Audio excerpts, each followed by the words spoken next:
Welcome back, everybody, to another episode of Paranormal the New Normal presents Paranormal Primetime. I am your faithful host, Jeremy, joined as always by my faithful co-host, Malachi. How's it going? And folks, do we Hey, have an episode? we were What? talking about it off air, but what are we doing next week? Are we doing it Wednesday or Friday or I uh, I was gonna talk to you about it at the end of this, but ah, I mean, Friday. Actually, no, Friday. Oh, yeah, should Friday should be good, I think.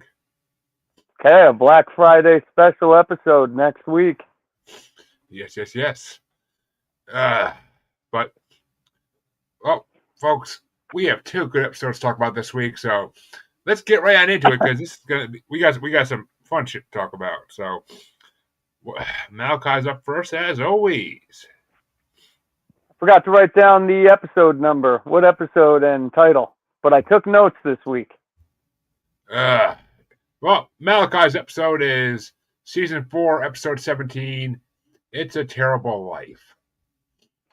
Do, Okay, do and you this have do is you have do you have the writer and director or no? I don't have that either. Written by Sarah Gamble and directed by Okay, James L. Conway.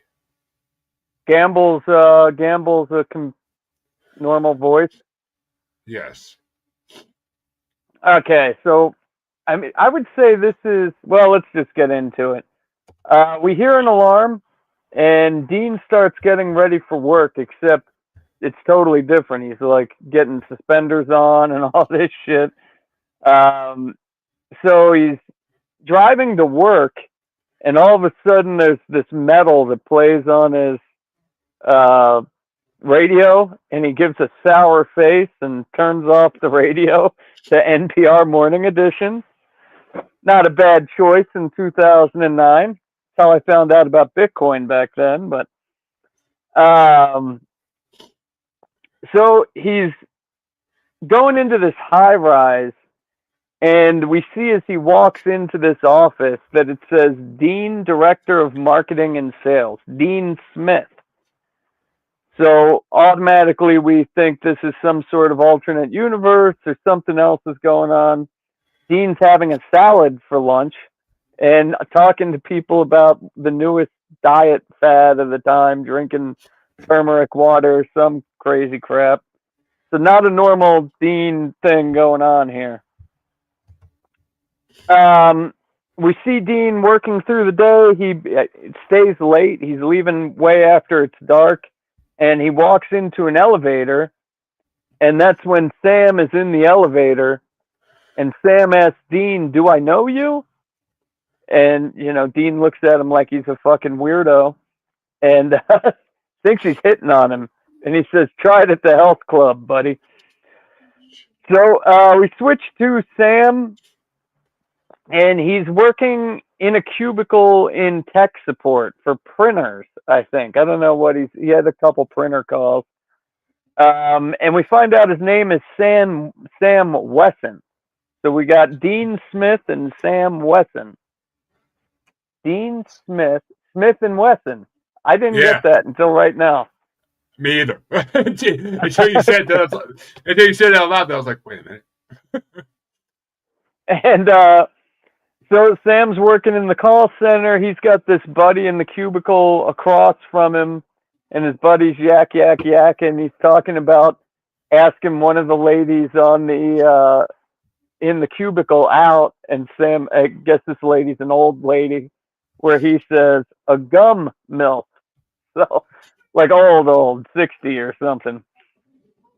They're off to their usual, like, fucking around coffee break, and they see another one of their buddies that normally goes on the coffee break with him, but dude's freaking out just trying to get work done, where Sam's other friend says he had to go to HR for porn last week, so I'm assuming he's trying to, catch back up so he's not getting fired. So when they're in the coffee room, the Sam's buddy asks him about his dreams, and Sam doesn't want to talk about his dreams or whatever. But Sam flashes back to his dream as he's telling his buddy, and he says he had dreamed that he had saved a Grim Reaper named Tessa from a demon. And that's when his friend just starts fucking laughing, cracking up, talking shit to him. Then we have a Sam back at his cubicle where he sort of passes out at work, and flash to the '06 timeline. So just basically the first season type thing. Back at the elevator, he knows where he's seen Dean all of a sudden, and he awkwardly asks Dean, like, "Hey, what do you think of ghosts?" And Dean's kind of blowing him off. Vampires? Ghouls? Like all this shit. And that's when Dean tells Sam that he overshares as a person, and he should not do that. I love the way he does that too. I don't know you, but I'm gonna do everybody a favor. Like, it's such a dick move. It would be weird, dude. That is the type of person you try to avoid in the fucking elevator. It works perfect. But then we see Sam's other buddy, or his original like cubicle buddy that he's actually talking to, has to go to HR. And Sam, at the time, the dude tells him, Sam's like Googling vampires and getting all the like movie vampires and shit, which will come in later. But his other friend, Paul, the one that was all stressed out, he freaks out because he loses like an email or something, and he's staying all night. His computer, he lost everything. His computer crashed. Yeah, and he stays well after everybody leaves, and he's trying to get all the shit back. And then it's late. There's not even the janitor there, and he finally just says, "Fuck it." He walks up to the break room, breaks the forks off of, or the little prongs off of a plastic fork, shoves it in the microwave safety rail thing, and then microwaves his head for 10 minutes, which that'd be a pretty shitty way to go. Yeah, that'd be painful as fuck. Yeah. So, back in the elevator in the morning, Sam and Dean are having some more weird eye contact. Let me flip my page here. And, they all see the guy's dead. So Sam and Dean are both there. Everybody, the whole office, everybody's looking at, the dead guys. They're taking them out. And Dean goes upstairs to his office and investigates the Paul guy who microwaved his head, and found out that he was 2 weeks away from retirement. And then we cut to Sam and his other buddy saying the same shit. And friend is an uptight nut and goes up to 22 to speak to Dean. Oh, okay. So then Dean calls Sam because he was talking about all this ghost shit and has him come up to his office. And the other guy, his other friend, ends up having to go to no. Dean calls Sam's other friend up to his office, and they're talking, and he's like freaking out because Dean just wanted him to rewrite some sort of paperwork thing, and he starts freaking out. And he freaks out and then goes into the bathroom, and this is where Dean sees his cold breath, and then all of the sinks turn on, and it starts leaking blood out over the sink there. And the dude just stabs himself in the throat with a pen. And at this time, right after the guy stabs himself in the throat, Dean sees like this old ghost apparition guy who sort of blinks in and out. So then Dean calls Sam into his office, and we find out that Sam and Dean had both started at this company 3 weeks ago, which, like, Dean looks like he's a little comfortable for only being there 3 weeks, huh? He would be. That's just how Dean rolls. Come on now. Yeah. So they both It's have it, their. it's like when he was the freaking gym coach at the school for that episode. Like Oh he yeah. slipped right the fuck into those shorts as fast as could be. Yeah. He acts like he owns the place. So Dean asks him about his dreams, and he's like, "So your special visions? Are you a psychic?" And Sam says, "No, I'm not a psychic, but we know, like Sam does have these psychic powers." That was a cool little throwback. But they find out that both of Sam's buddies who killed themselves had to go to HR, but they had to go to room 1444, and What HR's on the 7th floor. So, and what does 1444 add up to? I have no idea. 13. 1444. Huh? 13. Oh, okay. When you add them all. Well, 14. Eh? 4 times 3 Yeah, plus yeah, 1. 13. Okay, yeah, I got you. And that's another fun thing is they used to not put 13th floors in. I didn't know if they were going to bring that one into this episode, but that would have been Nah. cool. But we find out that not only are they going to this 1444 office, but originally no, we'll get to that. So Sam and Dean break in and they're saving this dude. They go into the 1444 and this other dude was walking in there. So Sam and Dean break into the office and it's just like this old office. The TVs start going off and it looks like a storage closet. But the ghost is trying to attack this new dude we don't know. And Sam and Dean are fighting the ghost and Sam fucking swings a wrench at the ghost. And Dean asks, "How did you know ghosts are afraid of wrenches?" I thought that one was funny. Yeah, that was a good one. And then so then as they're walking out, Dean calls him Sammy, and Sam says, "Don't ever do that again." But then they're back at Dean's house, and they're investigating like ghosts and how to fight ghosts and shit. And this is when we find the real ghost hunters, ghost facers. I forgot about that too. That was a perfect drop. Oh yeah, so they're watching ghost facers YouTube videos, and then they find. Don't be like those other two Don't be like those other two douchebags we met. Yeah, Sam, and they mentioned Sam and Dean.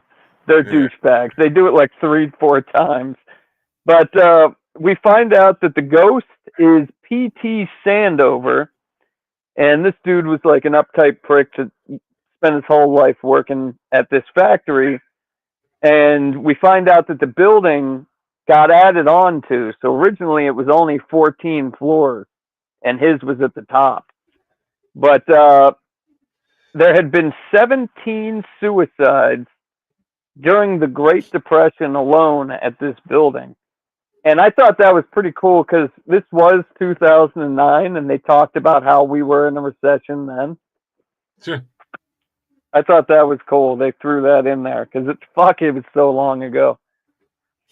But so now the ghost facers are talking about how much the Winchesters suck, and they're talking about how to use salt and iron, and the wrench was iron, they're not afraid of wrenches. And Sam and Dean say, "Where do you even get a gun?"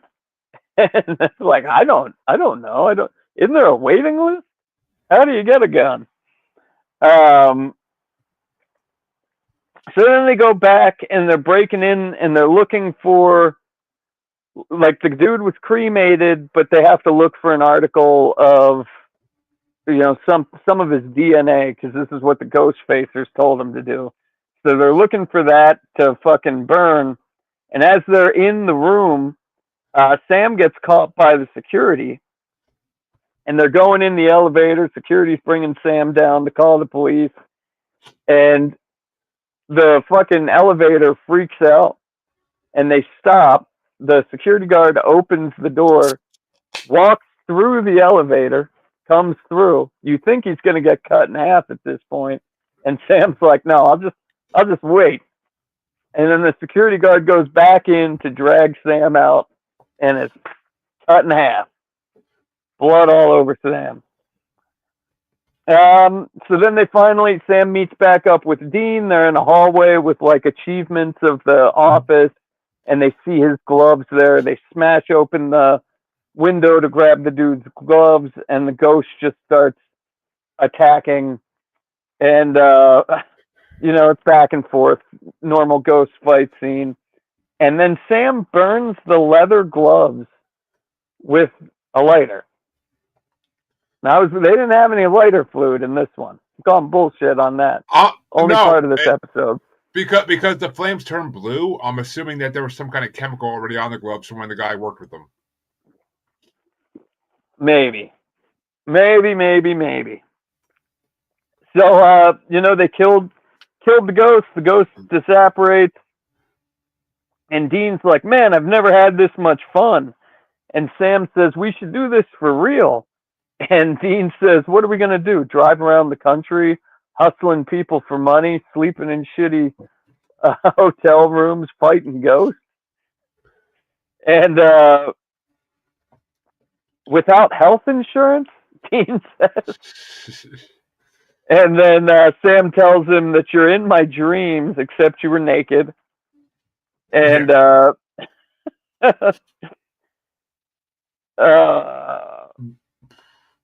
okay, so this is where Dean rejects that, like, the fake memories, and Dean breaks up with Sam at this point. He's like, "No, I'm not going to run off with you and do ghost hunting." So he goes back to his normal life, and Sam smashes his phone. He's sitting in his cubicle, and then he just smashes his phone with the fucking fireplace poker and quits. And at the same time, we see a character comes in and tells Dean he's got a promotion, and if he keeps this up and works long hours for the rest of his life, in like 8 to 9 years, he could be the assistant VP of something or whatever. And this is where Dean's like, "I shouldn't be doing this. This is not me. I'm sorry I turned down the promotion. I got to find out who I am, yada, yada, yada." And then the dude pokes him, and we find out this is the angel Zachariah, and he is above Castiel. And what do we got here? Should my douchebag? I don't know. Okay, so then we find out Dean's like, "Was this like an alternate timeline? What the fuck's going on?"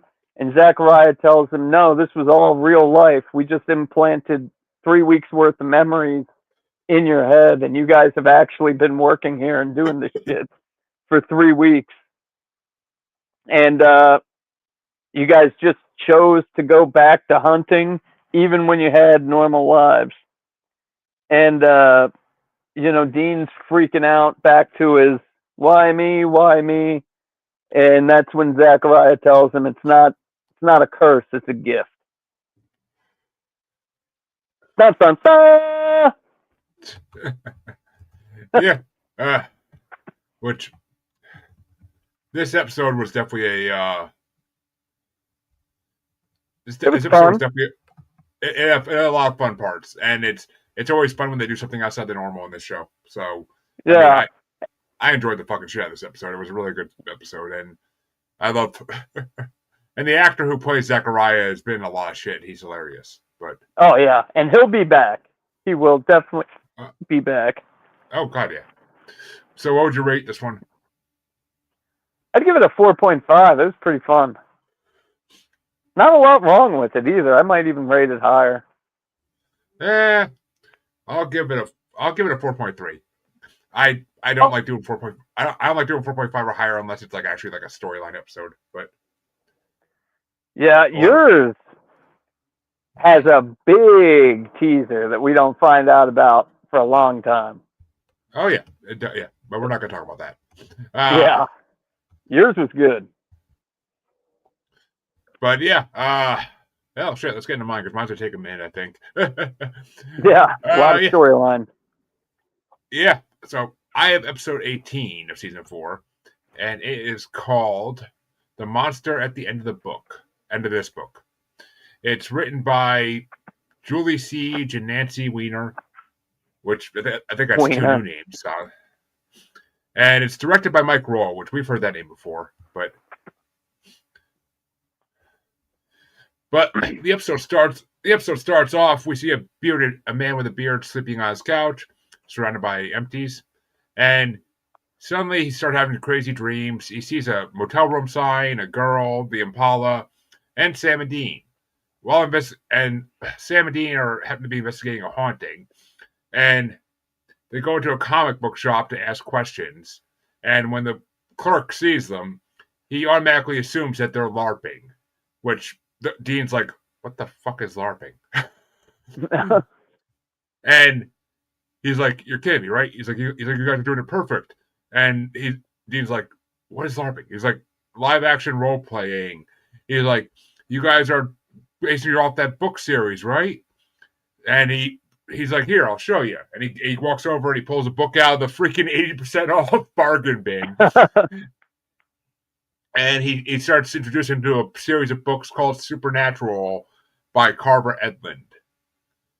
And so the boys get all the books that this guy has, and and I forgot to mention, they introduce themselves as Agent Shaw and Agent DeYoung, which, for those who don't know, that's a Styx reference.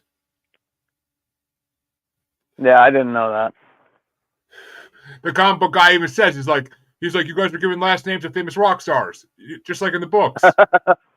Yeah, I remember that part. I just not big on CIA rock stars from the 70s. But so we then see the title scene, and we go back to the hotel room and we see the boys sitting there reading the books, and they realize that the books are basically documenting their life for the last 4 years. And Sam finds an online fandom with both Sam girls and Dean girls and Slash fans, which Dean's like, "What's a Slash fan?" And Sam's like, "People who are into us." And he's like, "Even though we're and Dean's like, "Even though we're brothers?" And Sam's like, "Apparently it doesn't matter." And it's funny as fuck because if you look at the books they're reading, like they're all on the covers, like they're all like muscular. Fabio. They're muscular and shirtless in every cover. It's freaking hilarious. Sam's got the hair that's like blowing 2 feet behind him. And these fandoms will come up again in the future, folks. But so they want to figure out who's writing these books, but they try looking up the author, and Sam's like, it must just be his author name, his pseudonym, because there's nobody by that name that exists. So they track down the publisher of the books, who is a little cutie, and she tells him that the series hasn't been selling well, and complaining that people want now is stuff like Dr. Sexy MD, and that they had to stop putting out the books. Basically, they had to cancel the series, and she doesn't believe that they're fans until they start naming facts about their lives, including their birthdays and last names. And she freaking, "Sorry, Rocky fan, I don't think we're singing happy birthday to a bird." I haven't had any beer today. I haven't had any beer, and I would need some beer for that. Sorry, buddy. But yeah. But and after they give her enough facts, she starts to believe them, and then they whip out their tattoos, and that right there seals it. And I can't tell exactly what she's doing, but like she pulls down like something and lifts up her skirt and shows them her tattoo, which I'm guessing is on her ass. But I would assume that's what I got out of it. and yeah, and then she tells them that the books were written by Carver Edlund, who was really Chuck Shirley, the great Chuck Shirley. And we jump to Chuck's house again, and we see him sitting there writing his next book, adding his words, as he hears knocking on the door, and he answers it where Sam and Dean are standing there, and they introduce themselves as Sam and Dean. Chuck shuts the door on them, thinking they're just fans who need a life. They barge in and demand to learn how Chuck knows about their lives, and they have to convince him, too, that they are who they say they are. And then when they finally say, I'm Sam Winchester, this is my brother Dean Winchester, he's like, I never put the last name in the books. Mm-hmm. So that's when he realizes they're the real thing. And they also name some other things that he never put in the book either. So Chuck can't believe he's being confronted by characters he thought he made up. And he starts drinking heavily. And he tells them that the story's coming to him in visions. And his latest vision revealed that Lilith will visit Sam and that they will have a night of fiery demonic passion. And while Sam wants to go confront Lilith, Dean thinks they're not ready for that yet, and it's stupid as fuck to do that. And that they should avoid her by doing the opposite of everything Chuck has foreseen. It's opposite day from now on, he says. So they go to a hotel room at a hotel that is not the one Chuck saw, or so they think. And Dean's putting hex bags everywhere to hide from Lilith. And then Dean goes out to... They read what they had read what was supposed to happen that day beforehand. So Dean's trying to do like the exact opposite of what's in the fucking pages that he wrote. Exactly. And so Sam's like, yeah, Dean's like, oh, I saw that. It says we sit in the hotel all day. He's like, I'm going out.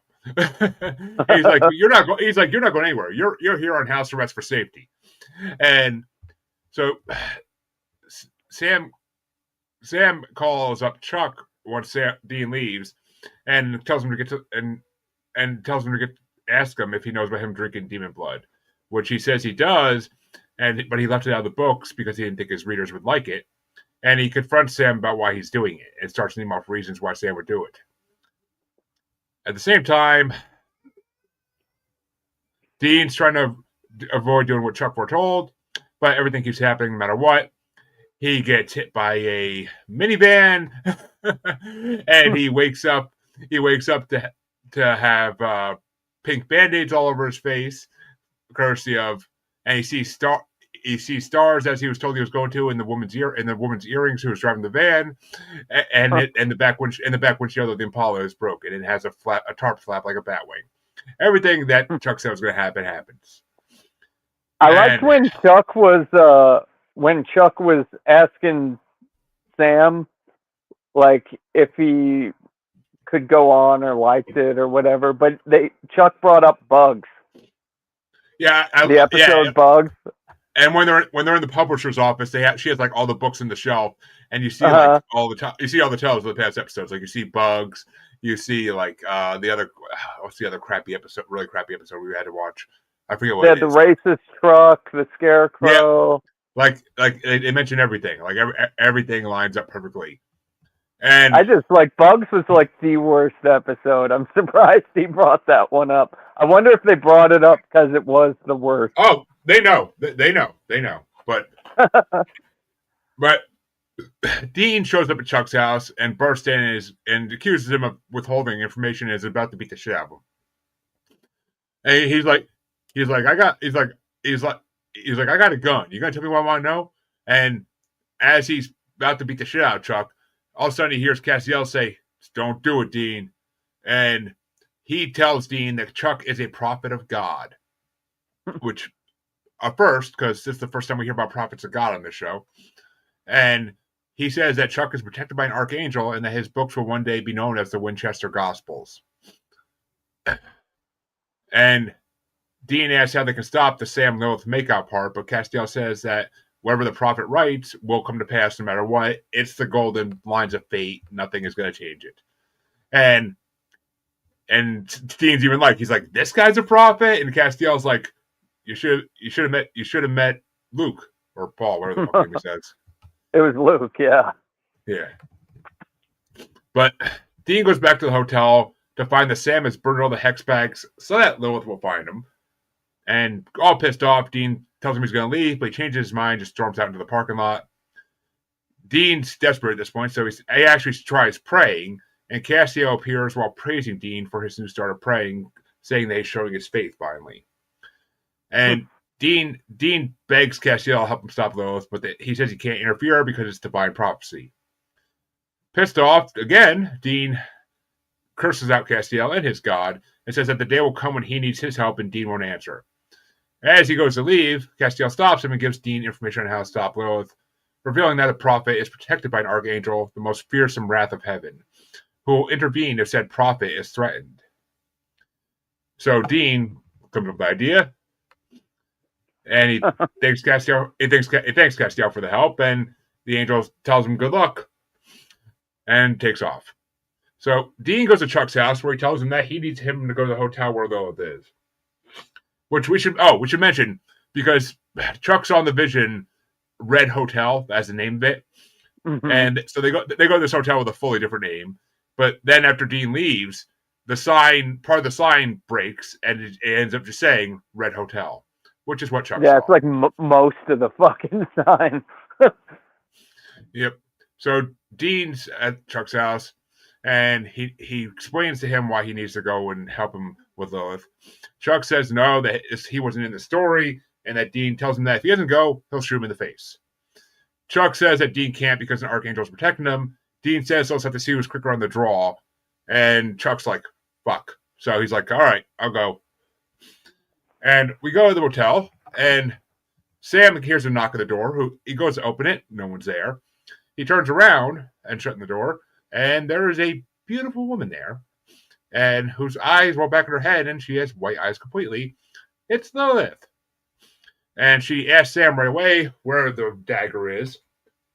And Sam tells her it's on the nightstand. Lilith starts walking over to go get it, but she stops when she gets to the rug. Looking down, she lifts up the rug to reveal a devil's trap.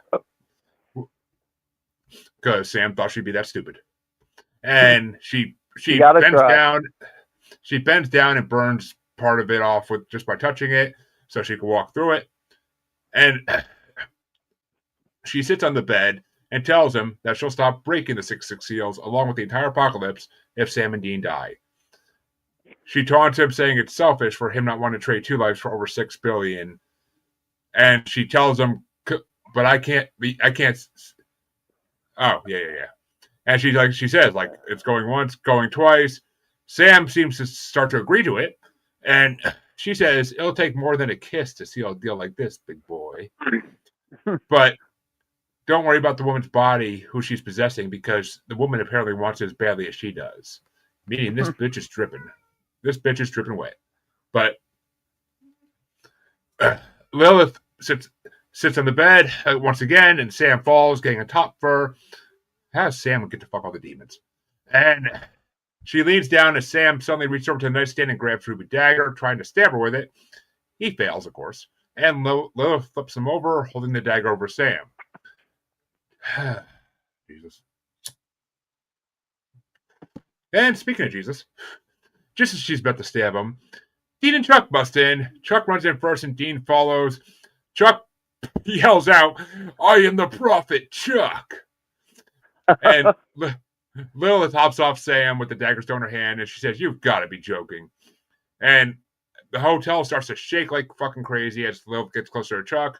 And he's like, oh, it's no joke. And Dean's like, Chuck here's got an archangel on his shoulder. The room continues to shake. A bright white light appears, and the ceiling starts crumbling down. Pictures are falling off the wall. And Dean tells her she's about 10 seconds from becoming a piece of charcoal. She weighs her options as more ceiling falls off. And we see black smoke expelling from the woman's body as Lilith runs away. The woman's body hits the ground, and the lights all fade, and Sam and Dean are we come and see Sam and Dean later on talking about the whole thing. And Sam lies and says that he never even considered the deal, convinced she would only find a way out of it. Dean doesn't believe him. He knows demons never break deals, indicating he himself would have taken it to stop the apocalypse. And Sam, very, very all macho and tough, promises he will kill Lilith while Dean is just sitting there fearing that Sam would choose revenge over self-sacrifice. And the final scene we see is back at Chuck's house. Chuck's drinking again. And Zachariah shows up from last episode at Chuck's house after Chuck has another vision. And we don't see what Chuck saw, but he's all freaking out. And he wants to warn Sam and Dean, but Zachariah tells him not to, and that if he tries, he will be stopped. Chuck says, well, what if I go? Well, I'm going to go kill myself then. And Zachariah says, we'll bring you back to life. Don't worry about it. And Chuck is all pissed off. He's like, what should I do? And Zachariah just says, do what you always do. Right. Do your job, bitch. And Chuck gave some big spoilers in this one I did not catch the first time I watched. Yep. Yeah. Pretty good storyline episode. Met a couple new characters. Oh, yeah. It was definitely a very important storyline episode that leads to a lot in the future.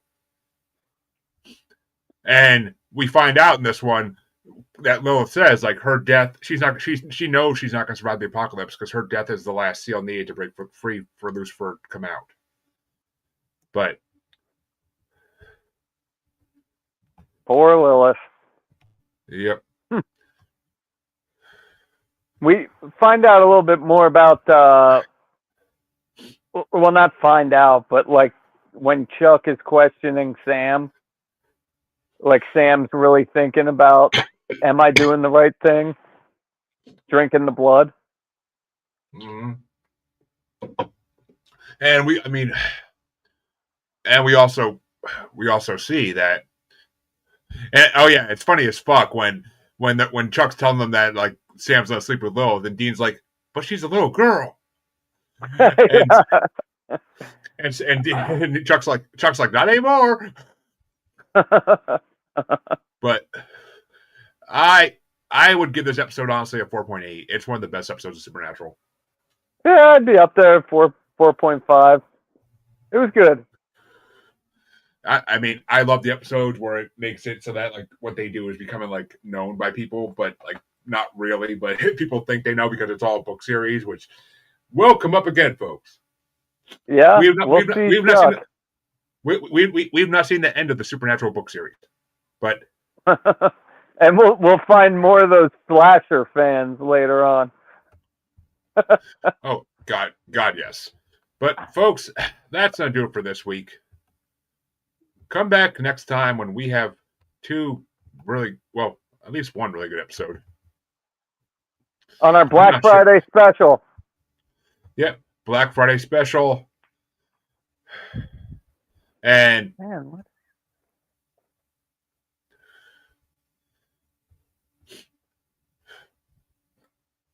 Yeah, and actually, okay, we do have two pretty good episodes next week, so come back next week, folks, and check it out. Till then, have a good Thanksgiving. Yes, that too.